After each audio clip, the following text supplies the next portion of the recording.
Want to know what your dog is thinking? Have a challenging dog behavior you need help with? The Dish on Dogs is your source for all your canine questions.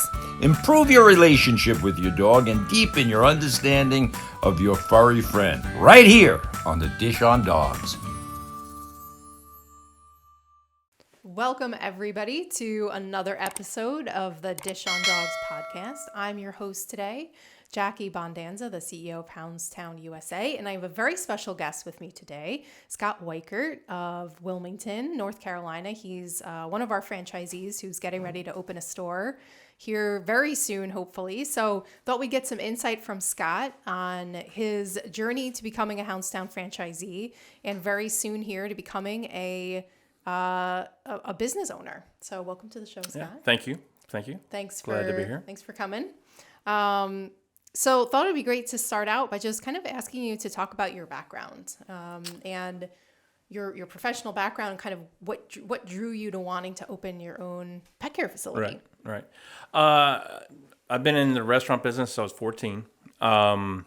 Worked my way up into management. Ran several restaurants, and during that time, I also owned several dogs.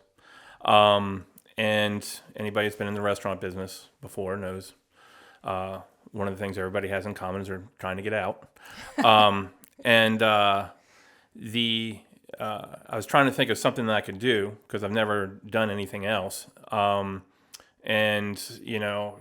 I asked myself, well, what have you been doing? What are you good at? And it's customer service.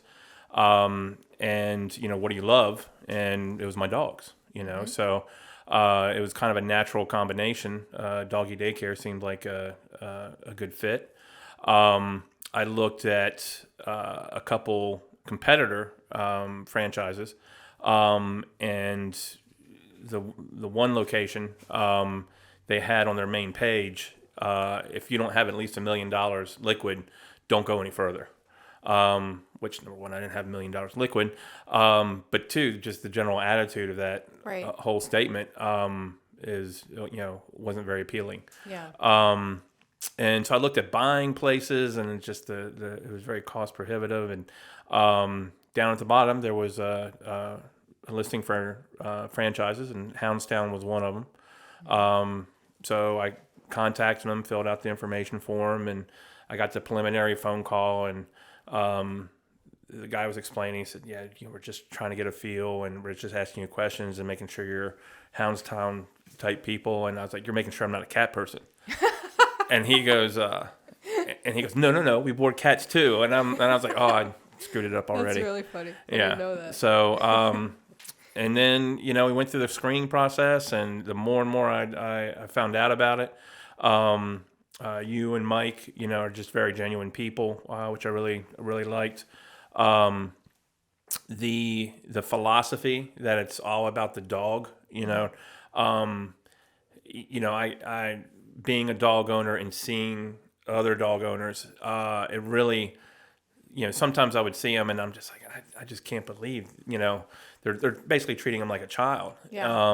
And one of the things in talking to Mike is it's like, that's for the owner. That's not for the dog. The dog's not enjoying that experience. Right. Or he's not enjoying it for the reasons that you think. Yes. That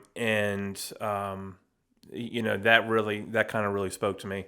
Mm-hmm. And I really like the idea of approaching the whole concept from the dog's perspective. Yep. So from there, you went down what we call a Hounds Town rabbit hole. Oh, yeah. Yes. And, you've had some challenges through site selection, construction. Absolutely. Site selection wasn't as bad as a lot of people have gone through. Mm-hmm. I thought I had my site, when I came for Discovery Day, I thought I knew where I was going to go. And then that fell through. But then within 2 to 3 months, I did find something, and I found the place that we wanted to do. And that's, I've heard a lot worse stories as far as that goes. My problems ran in, with COVID. Yes. The day that I started taking my business plan around to shop for loans and get my business loan was the day that everything shut down. Yeah. And I couldn't understand why I physically couldn't get inside a bank. Yeah. It's because they had locked their doors. And then it was just, one disappointing moment after another. Yeah. So I think I got turned down, I think the official count was 6 times. Really? Yeah. Just various ways of trying to get funding. And I contacted you and said, hey, I think I need to start thinking of an exit strategy and seeing if somebody wants to take over my territory. You introduced me to Marcos and out of Charlotte. And Marcos came down and kind of looked at everything. And he said, well, let me talk it over with my family and see if this is the right thing for us to do at the time. He goes, but call my lender and my broker. And, I was like, well, I just want to be able to say that I did everything. I knew it wasn't going to go through. And that was in late November of last year. And sure enough, they came back and they said, yeah, we want to do this. I called it my Christmas miracle, So that's another aspect of Hounds Town that I'm excited about becoming a part of. Was from the moment I talked to Marcos, I could tell there was a kindred spirit there. Yeah. The goals that he has with what he wants to eventually do, going into retirement with his franchise and how he plans on kind of passing it along and that sort of thing. It's very much in tune with what I was thinking. Yep. It's a few years down the road, but it's and then for him to. He could have approached it, hey, this is something where I can take advantage of somebody who's in a tough situation. But instead of doing that, he gave me information on how to make my dream come true. Yep. So big shout out to Marcos. I really appreciate it. And Marcus is our another franchisee of ours in Charlotte. Right. So, and I remember that phone call, Scott, and that was not a good phone call, right? No. It was you were obviously at a crossroads and like reaching out for help to see if we could, resell your territory. And, I just remember you saying, God, I just don't want to go back to working in restaurants. Like, right. I just want to make this happen. And, I just want to pick up poop. I I just want to pick up poop. And, I have to say, like, you never gave up. Like, you just never gave up on that dream, and you made it happen. Yeah. So, yes, Marcos helped, I'm sure, and lender helped, but like, you really stuck to it. You kept your eye on the prize. And that's what we talk about in our training this week is that is a quintessential characteristic of a real true business owner is just, you got to get things done no matter what. Right. And you got to jump through hoops. You got to get denied 6 times, and then it's that 7th time. Right. And I think, I just feel like that makes you in particular, just it puts you on a different level for when you open, right? Because you had to work so much harder to get where you are. Yeah. Yeah. Yeah. I'm going to fight harder to make it, Right. So, make it last. Yeah, exactly. Now, hopefully for you, you've gone through your challenges and your struggles, and it's smooth sailing when you open, and that's always the hope. Oh, right? yeah, it's all over. Yeah, it's all smooth. It's all downhill from here. In a good way. I never know whether downhill is a good thing or a bad thing. Downhill's good. Okay, good. We want to go downhill. From a skiing standpoint. Yeah. It's all downhill. So now you're about hopefully 6 weeks from opening finally, right? Hopefully. 6-8 weeks. And maybe you've been a little less. Hopefully. at initial training now for a couple days. So Yeah. now that you've been through what is hopefully the most difficult part of this journey, and you're approaching opening, and you can have some perspective now on that more difficult part. What is your perspective now on that process, and kind of how do you hope to enter into this opening phase? This is a good question. This is I've gone through so much, for basically almost 2 years of trying to make this happen, that I just to kind of protect myself, I've gone through a point where I'm just sort of like, okay, don't get excited. Anytime I start to get excited, don't get excited. Just you're gonna get disappointed. Don't get excited. And now going through training, having knowledge, I went through additional training at Bucks when Central Bucks opened up. I went up there and just observed how their opening would go. And, I was talking with Sam. It's a lot of the stuff that we're learning this week. I know, I don't mean that to sound pretentious, but I know it from being at Central Bucks, but everything's been reinforced. Yep. And, I was telling her, I was like, I went to Central Bucks, I was like, I came out of it, and I was like, it can't be that easy. It's just not, no, it's not that easy. I'm missing something and everything. They're going to hit me with it when I go to training. And, when I've gone through it this week, it's just reinforced everything. It's just, it's a very simple program. As long as you stick to your basics and you do what you need to do, you keep in mind the dog's perspective and that sort of stuff, which Mike is really good at kind of bringing that home. It just, there's a lot more confidence, and now I'm excited, about, really getting in there and actually getting a good team together, and being able to provide those services. Great. And I think, the fact that you've managed restaurants in your professional career and life, you have somewhat of a leg up, because you have that experience running a store, customer service, managing a younger generation, which we spend a lot of time talking about. As best anybody can. Yeah. So how do you feel some of your skills will translate kind of from the restaurant business to running this now? Well, just the organizational aspect of it. I mean, again, it's not, I hope it doesn't hurt me that I overthink it. Because, again, it's a simple program. But basically just working with the staff, training, the importance of repetitively training, what the simple, getting back to the basics, allowing the staff to kind of have, trying to develop an ownership of the staff and being able to, have their part in the success of the of the store. I mean, that's very important. They have to be invested in it as much as anybody else, and it's very much true. Like one of the things that was said was without your kennel assistants, kennel attendants, you're not going to be successful. They're the backbone of the operation. So making sure they're trained properly and they're just hired properly. They have the right attitudes, and they have the same desire to and love of animals, to make it successful. And so talk a little bit about the Wilmington market, and I know you've got a great location. What's the need in the market for this type of service? Honestly, it's a lot stronger than I thought it was. I got nervous when I started going around and doing the shopping and going around to my competitors. There were a lot more than I thought there were. And so that made me nervous. And I'm like, how can this possibly support, this many doggy daycares? But there are things that have happened that have encouraged me. Number one, I went and actually looked at their services, and I went in as a customer before I got my car wrapped. It's a little...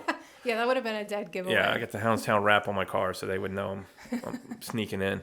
But there are a lot of services and stuff that they offer that you pay extra for. Tummy rubs. Yeah. The one that kills me, Netflix. Is that right? Oh my goodness, I haven't heard that one. Yeah, they will show dog-related movies to your dog overnight for additional charge. Oh my goodness. And I tell people all the time, I was like, it's not. Your dog loves to watch movies because he's watching it with you. Yeah. He doesn't enjoy them. He doesn't It's know not what's going on. Watching a movie about a dog. Right. So it's not worth the money. Yeah. But different things they do. There's one, my biggest competitor, my closest, when I say biggest competitor, I mean they're the closest to me. They set themselves up like a hotel, and all of their kennels, I think all their kennels are about the size of this room. They have a full-size single bed with memory foam and an end table and a lamp. It's like they try to replicate the home. Bedroom. Yeah. Yeah, and but the other things they do is they charge for daycare. The dog is in that room all day long, other than to be let out to go to the bathroom. Okay. I think 3 times a day. But unless you pay for daycare, they don't come out of that room. So there's a lot of things that you're really, whereas with us, everything's included. We're not doing charging you for additional thing. If you have to pay me to pet your dog, then I'm not the guy you need to be bringing your dog to. Right. I always say that. Yeah. If you've stole got to it from pay you us money. yesterday. You did? Okay. Yeah, I stole it from you. I give you credit. Thanks for the credit, Yeah. Scott. Yeah, I always say there's something wrong with us if we can't pet your dog for free. Right. There's something wrong with us. Right. So, and that's true. There's a lot of smoke and mirrors out there. A lot of competition aren't really offering the same type of services that we're offering. So Right. the fact that you're bringing this all-inclusive pricing, kind of all-day play model to the Wilmington market, and Wilmington seems like a place just like a lot of the other cities in that area that's growing very rapidly. Yeah. Right. We've been the fastest growing city in the United States several times over the past 15 years or so. Yeah. But the other thing that's encouraging is once we started doing the marketing and we started doing the Facebook group, is the number of people that are anxious, that are telling me, get off your butt and get open. I'm trying. That are posting about the need for it, and I'm like, I don't ask them that, but I'm like, there's so many other places out there. Like, Right. why can't you find a place? Yeah. And it's just they're watching our videos, they're seeing our things that we're having posted, and those other places aren't providing that same Right. care and feel. So, and I think to speak to the marketing a little bit, we started your ads maybe about a month ago or so, right? Yeah, a little bit more. Yeah. And so talk a little About bit 6 about weeks. how you've seen how have you seen the marketing help bring that brand awareness to your market? There's a lot of just a lot of inquiries, a lot of questions. There's a lot of comments on the different videos and commercials and stuff like that are being posted. I'll be honest with you. Corey and Cooper are they're doing a lot for it. I am not a Facebook person. Yeah. I actually had to get my cousin who lives up here in Pennsylvania to help me with the posting and that kind of stuff. But my group has grown. Originally, when we started, I had 100 people in the group. Almost all of them are either Hounds Town people or family members. We're now approaching 600. Nice. I'm hoping that by the time we get open and stuff to have at least 1,000 in there. But addition to that, we have people that are just voluntarily sharing their emails with us. So we're creating a pretty sizable, almost 160 people so far on our contact list. Awesome. And those are strong because those are people that, they're seeking you out. Come, use me.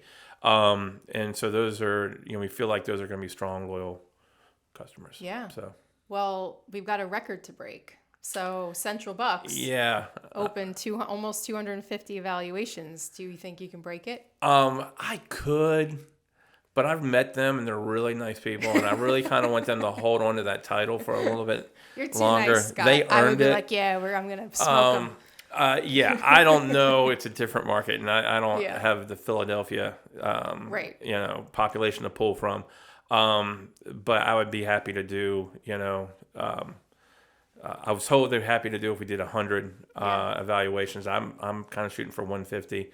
But even that is a lot higher than what, a year or two ago Oh, for we sure. were starting out at. So,